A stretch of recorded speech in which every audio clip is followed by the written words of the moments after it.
सबै प्रयोग गर्न थालेका छन्। बालेनलाई हराउन ओली, सितौला र राप्रपाको गोप्य डिल पर्दाफास। नेपाल खबरको 5 दिने स्थलगत रिपोर्टले एउटा यस्तो डरलाग्दो गोप्य रिपोर्ट बाहिर ल्याएको छ। झापा 5 मा चुनाव होइन, म्याच फिक्सिङ भइरहेको छ। बालेन शाहको सुनामी देखेर अत्तालिएका केपी ओली अहिले आफ्नो लाल किल्ला जोगाउन साम, दाम, दण्ड र भेद सबै प्रयोग गर्दैछन्।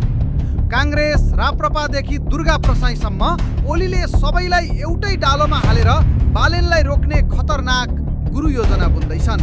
ओलीले खुलेरै भनेका छन्, मलाई काङ्ग्रेस, राप्रपा र अन्य दलको पनि अनौपचारिक साथ छ। कसरी? कुरा एकदम सिम्पल छ, पदको बार्गेनिङ।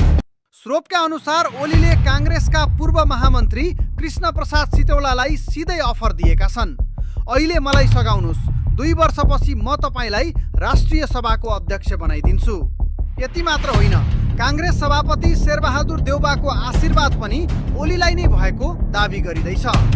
झापाका काङ्ग्रेस नेताहरू भन्दैछन्, काङ्ग्रेसले उम्मेदवार त उठाएको छ, तर भोट ओलीलाई नै जान्छ। यता राप्रपाको हालत पनि उस्तै छ। दमक नगरपालिकाका राप्रपा मेयर रामकुमार थापा बाहिर राप्रपाको प्रचार गर्छन्, तर भित्रभित्रै ओलीका लागि भोट माग्दैछन्।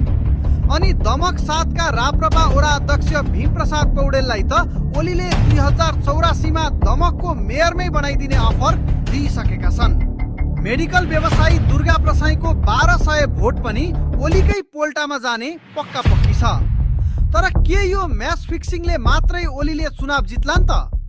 झापा 5 को अङ्कगणित हेरौँ।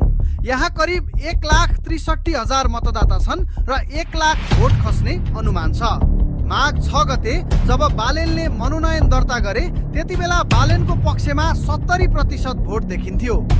ओलीको किल्ला पुरै हल्लिएको थियो। तर ओली चान्चुने खेलाडी होइनन्, उनले बिस्तारै माहौल फर्काउँदैछन्। राप्रपाका एक प्रभावशाली नेताका अनुसार अहिले बालेनको भोट 50% मा झरेको छ। ओली 30 देखि 35% आसपास पुगेका छन्। बाँकी 15 देखि 20% अरू दलको छ। ओलीले जित्नको लागि अब बालेनको भोट 10,000 ले